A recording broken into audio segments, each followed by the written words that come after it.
Welcome back, Tiger fans, to Rockin' Radio's football podcast. I'm Nate Edwards. That's Brandon BK Kiley, and this is Before the Box Score, your post-victory over Kentucky edition. Oh my God, they did it. They did it. The biggest bully in the East outside of Georgia finally falls to Mizzou in a non-COVID year, right? This is a legit season. This is all above board. Everybody's got equal opportunity, and BK, Mizzou did it. Can you believe it? How are you doing? No, I cannot. Literally cannot believe it. If you would have told me before the game, Missouri's going to win this one, I would be like, yeah, that makes sense. Like, I totally think that they can and probably will win this game. Do I think after they get down 14-0 that they're going to win this game? Not particularly. Nope. Nate, your response when you saw them get down 14-0 at the end of the first quarter was blank. Here we go again. I was at a wedding, which again, I am pro fall weddings. I am pro enjoying love with your friends, but I will admit I was checking on the side there like, 14-0. I was just like, all right, it's a road game against Kentucky. Mizzou doesn't win on Kroger Field. That was my initial thought. But yeah, you want to talk about punching left-handed? Mizzou did it. Their big plays taken away. All of the way they like to play taken away, and Kentucky was running big explosive plays all over them for one quarter, and then all of a sudden they weren't. Mizzou adjusted. It was a defense first game. It was a special teams first kind of game, and Mizzou won in a style that they did not want to play, and I can't believe they did it, BK. Missouri was 0-7 under Eli Drakewitz coming into Saturday when trailing by multiple scores in the first quarter. One of those games that they lost while trailing by multiple scores in the first quarter was against Kentucky. At Kentucky, the last time that they traveled there in 2021, Kentucky went up 14-0 in the first quarter, ended up winning that game in a close one. We probably all remember that game, 35-28. Right. Missouri battled back in that one. They didn't just battle back in this one, though, Nate. They dominated for the final three quarters.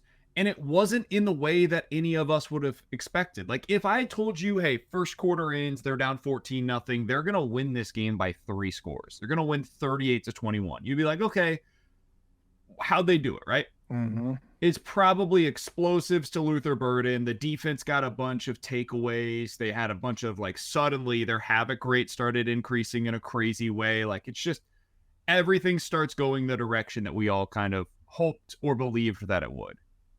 That's not really what happened. Like, they have this trick play on a fake punt and the momentum completely shifts, and that's their only explosive play of 25 plus yards the entire night. Like, everything else just kind of went into place the way that it normally does for Kentucky. And that is what maybe impressed me the most, Nate. They out-Kentucky'd Kentucky.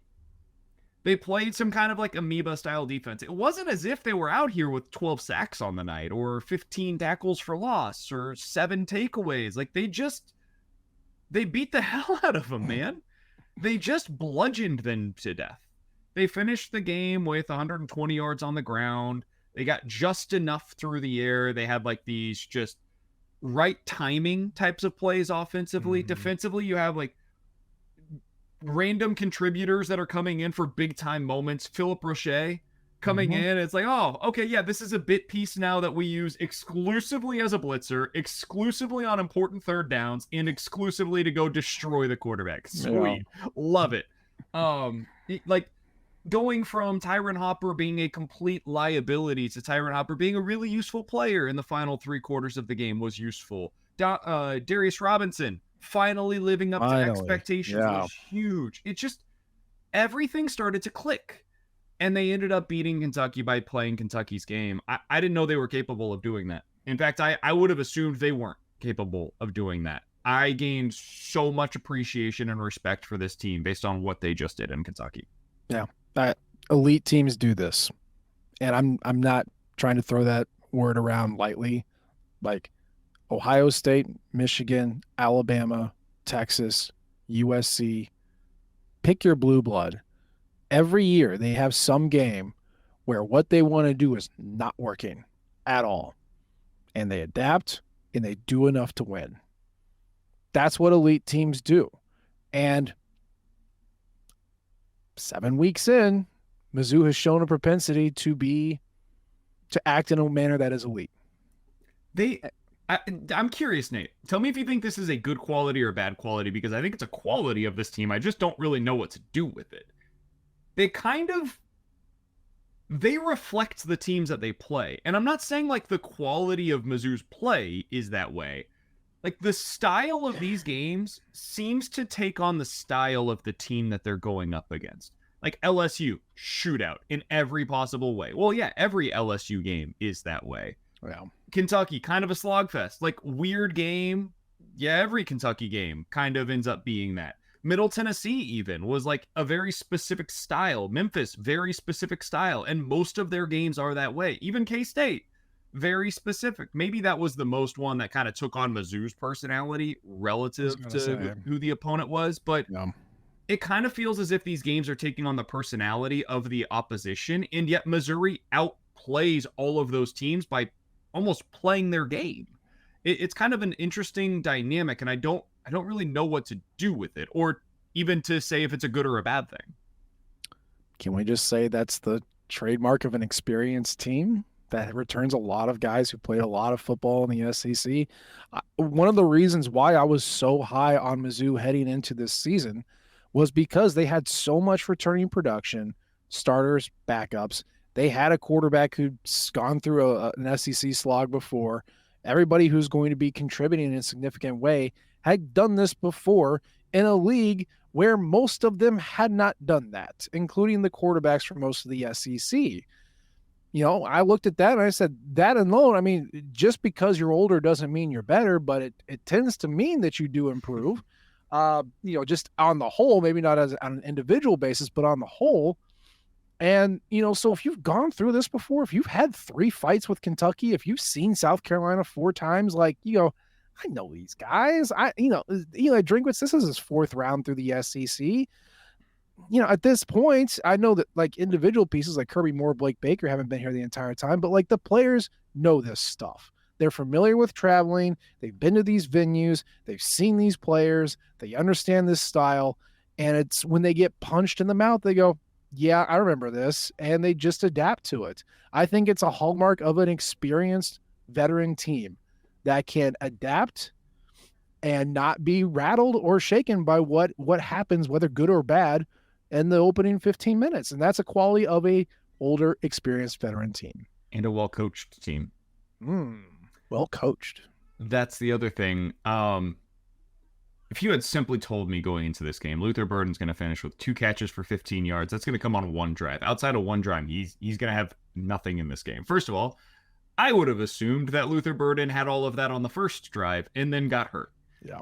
Because that's the only way that you can explain that away. Mm-hmm. But that's what happened in this game. Now, he did go out, but it wasn't because he was seriously injured. It was because he got hit, in the words of Tom Hart, in the chips. They found a way to adjust. They decided, hey, Tyler Stevens, off with your drops. We don't need those around here any longer. Yeah. Brett Norfleet, you're our best tight end. Yeah, you're a freshman. There's going to be issues that come along with that. Your blocking is not where it needs to be at this level. We are going to have to live with that, because what you can do in the passing game, where we were 4 for 4 for 40 yards when we targeted you in this game, that is enough to make up for any of your liabilities. Hey, Marquise Johnson, you're going to play like 10 to 15 snaps every single week. And when you're on the field, we are going to target you like 1 out of those 10 snaps, 2 out of those 10 snaps, and they need to be explosives. Like, you have to connect on 1 a week. Mm-hmm. And guess what? He's doing it. Like, he's making good on those opportunities. Theo Weiss, man. How did Oklahoma not use this guy? He's a really good player. I mean, a really good player. And it seems like every single week now in conference play, he's coming up with like 3 or 4 huge plays. It doesn't show up in the stat sheet, Nate. That defensive pass interference that he was able to draw, man, yeah, that is a skill.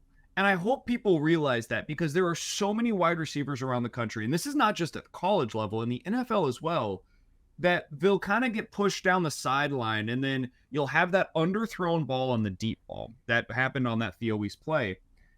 And instead of trying to track it and run through the defender to get to the ball, they just kind of stop. And they're like, okay, well, I'm not going to be able to catch that one, blah, blah, blah. And so you don't draw the call. It ends up just kind of being a wobbly duck that doesn't get completed, and you move on to the next down. Well, Theo Weiss tries to play through the defender, and by doing so is able to draw a huge penalty in that spot. And that's a big part of what helped Missouri to win. And that's just an experienced player making a really smart play. And this team seems to have a collection of those types of guys right now. Now, they do stupid stuff sometimes that makes me want to pull my hair out. And if Connor Tollison has one more bad snap or snap infraction, I'm going to lose my mind. But then Connor Tollison and Cameron Johnson, two of the guys on the offensive line that make me go batty during the games, they have this like perfect blocked outside zone run to basically put the game away when Cody Schrader is running in for his touchdown. So, God, man, it's a really good team. Missouri is a really good football team. I don't know how the rest of the season's going to go, but this game against Kentucky, what did I learn? I learned that Mizzou is really good, really, really good, and they can win in different ways, and they take on the personality of their opponents sometimes, and they just play better in that personality than whoever it is that their opponent is that week. So far, yeah, it's incredible. And Schrader's hurt, Cook is hurt, Burden got smacked in the chips. Like, okay, I said it last week. I said it 3 weeks ago. You beat Mizzou by taking away the explosive plays, limiting Luther Burden, and hoping the offensive line screws up enough and the defense can't create any pressure. And like 3 of those things happened, and Mizzou won by 17. Like, shows what I know. I still stand by the fact that that's the best way to do it. But like they won with their binky taken away. And man, I did not anticipate that. Really, like I said, I watched the game all today. You nerds who get mad that I go to weddings and don't watch during the game. I have the internet. It is recorded. Thank you.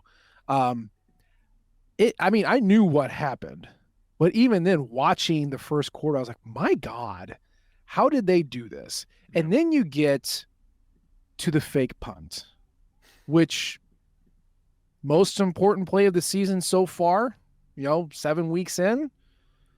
I know you wrote about it in your in your recap, but like that was a do or die moment that could have blown up in Eli Drinkwitz's face and caused Mizzou to lose by 20.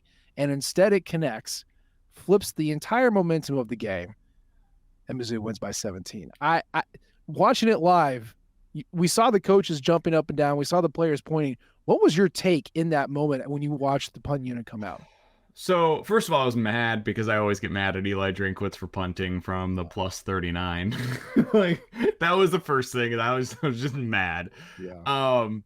And then you kind of see what's about to happen, and you see it starting to develop, and you're like, Eli, they have their fake punt defense on the field. Like, they know what's coming. Why are you not just running a regular play? Like, you have good football players on your team. If you're gonna go for it, just go for it. So I continued to be mad. And then I saw the pass, and I was like, oh, he can throw. And then I see Marquise Johnson is the gunner on that side, and I say, oh, that guy can catch. And he can run. He just flat out made a play, man. So I give Eli Drinkwitz so much credit. And you guys that listen to this podcast, if you have been a listener before, I have been highly critical at times of Eli Drinkwitz's decision makings, especially on 4th down. But in this scenario, they had clearly scouted this look. They saw an opportunity where they were going to have a one-on-one matchup, essentially, down the sideline with Marquise lining up against any player that was going to be over there. They said, we like our chances here. And you know what, Nate? They should. Because Marquise Johnson is a stud. I think you compared him to Emmanuel Hall a few weeks ago in terms of the usage. Yeah. And it's a perfect comparison because that's what he is. I saw somebody on online compared to his freshman year numbers to what Luther Burden did last year. Guys, let's not do that.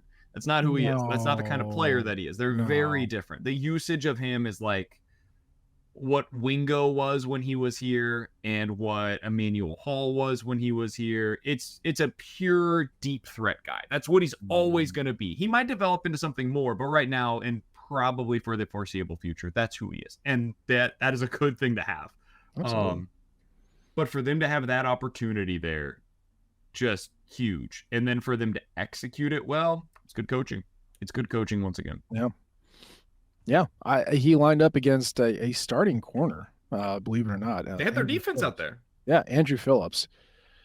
And the dude, like, just stopped.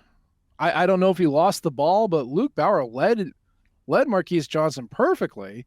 The defender stopped. Johnson keeps going, and that separation and his speed is enough to just get you right into the end zone. Did Luke Bauer play quarterback in high school or something? Because that placement was phenomenal. I mean, it was incredible. It was like legitimately a great throw. I told you this before the show tonight. If that was Brady Cook throwing to Marquise Johnson, I would have just been like, yeah, that was a great throw and a great catch. Just a well-executed football play. And for it to be the punter who came into the season, by the way, as your backup punter, who's earned that job, to a true freshman who I kind of assumed was not going to have a role this year. Yeah. Not just kind of. I assumed would not have a role on the offense this year. Mm-hmm. For that to be the two players that ended up making, I agree with you, a play that potentially changed the course of your season, certainly changed the course of that game, and might alter the trajectory of the Eli Drinkwitz era. Like, I know that sounds dramatic. I don't think it is. Like, you went from potentially falling to 5-2, 1-2 in conference, and losing all momentum that you gained in the first 5 weeks of the season, to turning that game on the dime, winning by 17 points at Kentucky, a place that you have not won in a decade. Like, it's just, you can't overstate the importance of that one moment. And this could all still fall apart. Like, we're not saying that this means whatever. It just, when Brad Smith decided to Brad Smith his way through the Independence Bowl in 2005, we're like, wow. He saved Gary Pinkel's job, basically. And it was an incredible performance. We did not realize what that would lead to. You kind of get an idea. You create the narrative because that's what we do here in the media. But, like, you're never totally sure until everything is said and done. But you bookmark these moments and go, right there, remember that one. And just like you said, the momentum, the goodwill, the potential of everything that's going on. Again, it could all be derailed, but they staved it off basically by running that play, and it was 14-0 at the end of the first quarter, and then Mizzou goes on 38-7 streak to close out the other 45 minutes of the game. Starting with that, it is, and it wasn't even flashy. It wasn't the way they wanted to play. Again, that just blows me away of how ugly and mucky and just off it felt, but how dominating it ended up being. Again, to your point, Mizzou's defense had a 23% havoc rate. That's not the best of the year. It's not the worst, but it's fine. It's basically what they did against Memphis. It's basically what they did against Vanderbilt. They got 4 sacks. That was cool. They got multiple interceptions. That was super cool. Chris Abrams-Drain, I think, might have taken the mantle of best defensive player for this season. I think he's won it. I think he's at the top. Yeah, I feel like, and what's crazy is I feel like Ennis Rakestraw is a better corner, but he can't stay healthy, so it's absolutely CAD. I don't know. It's just you were forced to punch left-handed, and that was something that we have criticized Eli Drinkwitz for multiple years. Like, you have one punch and you got nothing else, and this year he's got something else. This team, I'm not trying to make you all feel sad. I feel weird feeling confident about Mizzou. I understand that. I'm sure you all do too. But when coming in the offseason, when I saw what I saw, I'm your eat your vegetables guy. It just so happens that I'm serving you vegetables covered in ranch. Like, this is the good stuff. And I'm very glad it's playing out well so far. I also would have felt kind of like an idiot, but, like, it's an old team. It's a veteran team. They have playmakers. They're well coached. They have good schemes. They can adapt. Everyone else in the East seems really beatable. Can we also talk about team building for a second? Because I think it's an important part of this conversation. Yes. Because you talked about how you're you're eat your vegetables guy. One of the reasons why you're that guy is because team building matters. And there comes a certain point in time where you have the requisite amount of talent, and then coaching starts to matter that much more, because now the coaching is what can put you over the top. And then it really becomes a matter of roles. Can you find the right roles within that talent? Like, are guys put in positions to succeed, and are they willing to accept those positions? And I think that's something that's happened for Mizzou this year that has kind of changed, right? Like, Luther Burden has been put into a role that he's prepared for and that he is really good at. Brady Cook is in a role right now that he's really good in. Chris Abrams-Drain, you mentioned him. He's ready to be a number one cornerback now. You're putting Darius Robinson at defensive end because you have a bunch of interior edge rushers and don't really have a defensive end. Well, I thought it was kind of clunky for the early portion of the season. It's possible that's just because he was hurt. I mean, he looked really good in this game against Kentucky, and maybe it's just a matter of, hey, that calf was taking away some of explosiveness from him, and now he's going to be the player that they thought he could be. The other thing that I would add to this, and I think it's something that I'm going to write about this week, is the freshman class. It was not a flashy freshman class for Mizzou this past year. It was the worst of the Eli Drinkwitz full recruiting classes so far. Yeah. Look at what they were able to add, though, in terms of role players. And that's important when you get to a certain level as a program, is to add guys that can meet specific needs. They needed a tight end. They've been looking for a tight end in the portal for years. Dude, Brett Norfleet is pretty good. He's been targeted 10 times this year. He's caught 9 of them. Yeah. Those have gone for 100 yards and a touchdown. He caught all four passes on which he was targeted against Kentucky, 40 yards. They needed that. They needed every bit of that. Marquise Johnson, he has not had more than 20 offensive snaps in a single game so far this year. He is Mizzou is 5 for 6 when targeting him at least 20 yards down the field. Those 5 receptions have gone for 235 yards and 3 touchdowns. His 83% completion rate on those deep passes, best among all Power 5 conference receivers. Jordan Harris, 45 snaps offensively this year, 39 of those are as an extra blocker. He has gone into that Armand Mimbu role that they had from last year, but he's doing it as a tight end. He is also a core special teamer for you right now, which sounds like a small thing. It is not insignificant. It really matters, and you need guys that are able to take on those roles. He has 77 snaps on special teams this year, dude. That's incredible. Daniel Blood, 23 offensive snaps so far this year as a freshman. Caught his first big time pass last week. Marvin Burks getting real reps as a defensive player and as a core special teamer.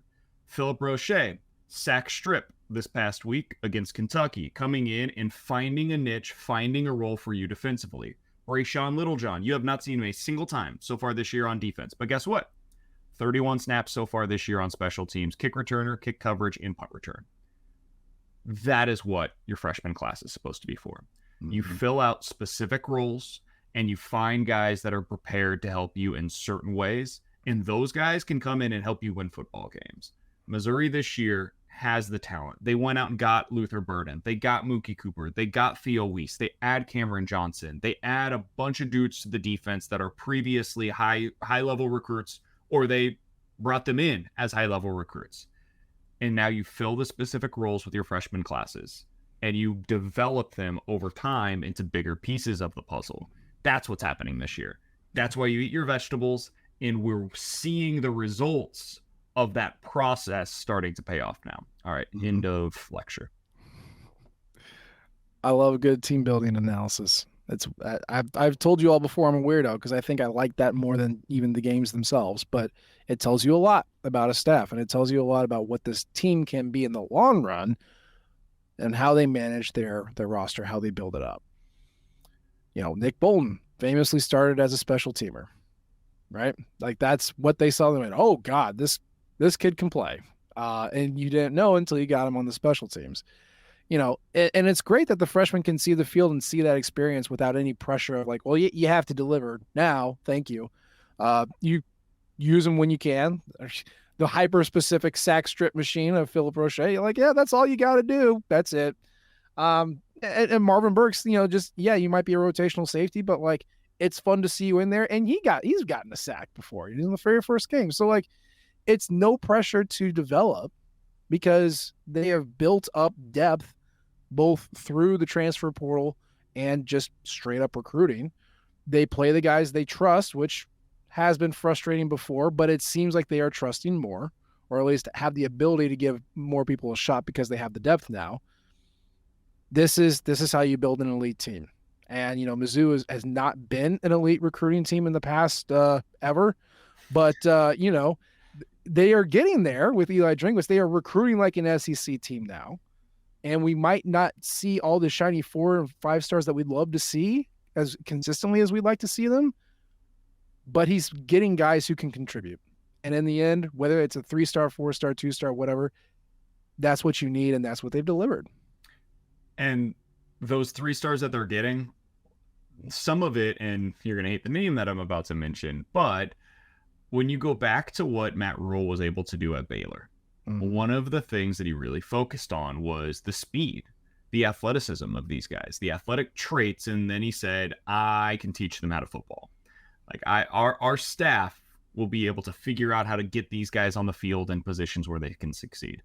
Missouri staff seems to be doing a really good job of targeting athletes. Mm-hmm. And they're also getting really good football players. Like Luther Burden is a stud football player, dude. He's football first, athlete second. But they're piecing things together by adding other really good athletes. Like Philip Roche was a stud athlete, man. And you saw that with his athleticism and burst coming up against Kentucky. Brayshawn Littlejohn, stud athlete, dude. And I think they're seeing that coming through by how they're utilizing him right now in special teams. Again, not a star role, but just a way that you can utilize a player to get him on the field early on in his career. So credit to the staff for the identification of players, the ability to put them into roles where they believe they're going to succeed, and then credit to the players for executing when they're getting those opportunities. You want to talk a little big picture real quick? What that win means for Mizzou? It means everything, man. Go ahead. We came into the season saying there's really 2 flip games in the first 7 weeks of the season. Mm-hmm. Kansas State at home, week number 3. Kentucky on the road, week number 7. We kind of assumed LSU was going to be a loss. Yeah. We assumed the rest were probably going to be wins. And really, the ceiling of the season comes down to what do you do against K-State? What do you do against Kentucky? Well, ladies and gentlemen, if you weren't paying attention or just coming out from underneath a rock, you went 2-0 in your flip games. And now, this is where it gets really fun. Mm-hmm. Because everything is in front of you. Yep. Whatever you just thought of that might not be in front of them, it actually is. That's still there. You want to talk about winning the SEC East? Still in front of them. You want to talk about winning the SEC? Still possibility. Yep. You want to talk about going to the college football playoff? I know it sounds outlandish. I don't think they're going to. It's very much still in the range of outcomes for this team because of the way that college football has been this year. Now, it's a top 1 percentile outcome for the season, but it's an outcome nonetheless. There are a lot of teams that are just, as of today, eliminated from playoff contention. Missouri, for the past 10 years, at this point in the season, has been eliminated from playoff contention. Pretty much, yeah. Right now, though, they are not. And that is really fun, dude, because you've got South Carolina next week, and I don't want to get overconfident. I don't respect that football team. No, I don't either. Georgia is the following week. I'm going to set them aside for a minute.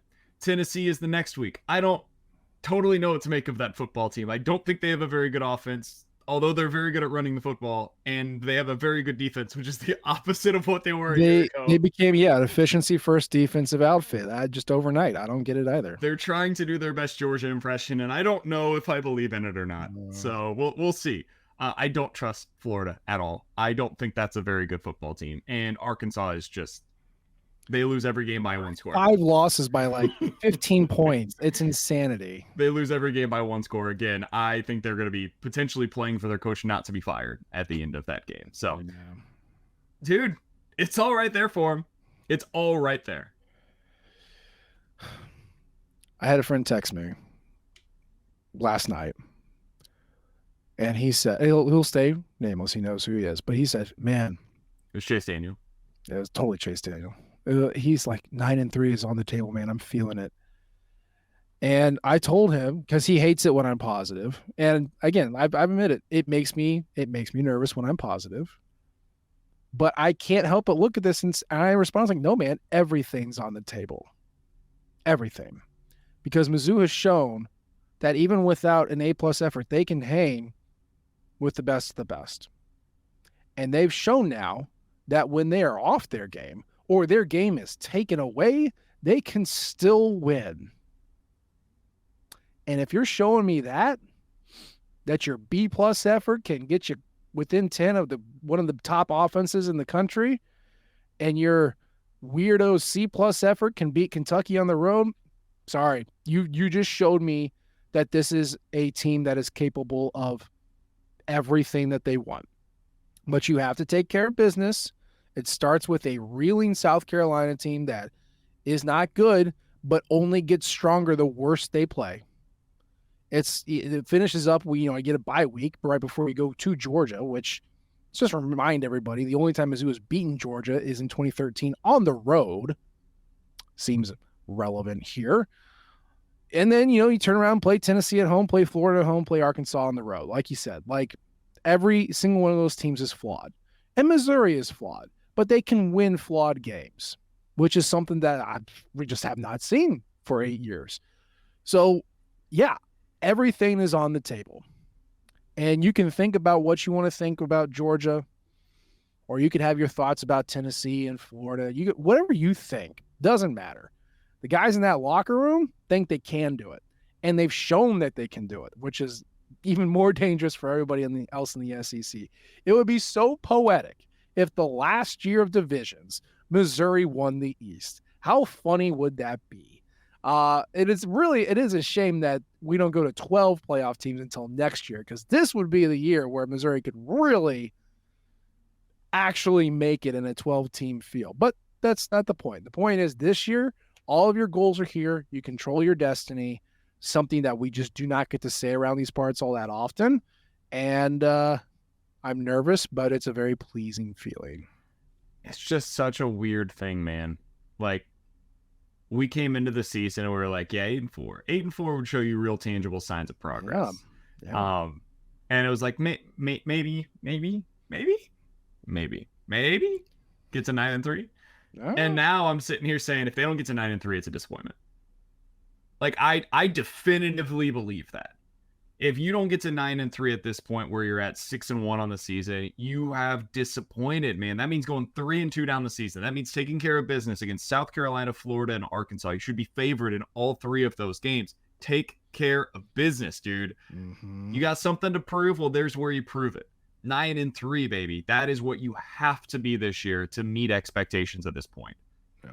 10-2? 10-2? I'm saying everything's on the table. 11-1? Yes. And everything's on the table. I'm totally with you. And like, that is a fun place to be as a fan. I would say that the number one thing I want to stress to people, don't take this season for granted, man. If we learned anything from 2013 and 2014, it is how fleeting this can be. I hope that this is just what Missouri is now. And Eli Drinkwitz is going to have this program operating at such a high level that the expectation every year is 8 wins, and we'll see where it goes from there. That's what Gary Pinkel was at basically from like 06, 07 all the way up to 2014. He there were some down years in there, but that was kind of where you were at, was like 7+ wins every year with ceiling wins thrown in there every 2 to 3. This can go away quickly. Mm-hmm. And while you're in the middle of it, man, appreciate every single one of these that we get, because you only get 12 of them this year that are guaranteed. And this team specifically has a lot of really fun characters on it. It's a very good football team. And regardless of what happens from here, man, appreciate all of it, because who knows? Who knows when the next time is that you'll be able to watch a team that's capable of winning 9+ games. And this one certainly is. They are. Well, it's feeling awfully 2013 around here. Does it feel more like 13 or 14 to you? 13. I agree. This team's actually good. 14, I didn't think was good. 14 was fluky because it was an only explosive offense and one of the best defenses we've ever seen.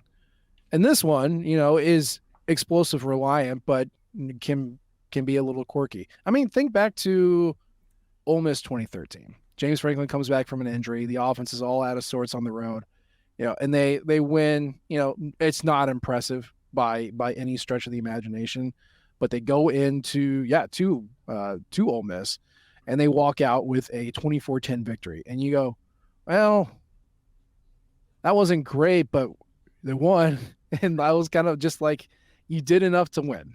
And I trust this team, the 23 team, like I trusted the 2013 team. Do you know where that team finished in SP Plus? The 13 team? I've got it in front of me. Do you know where it was?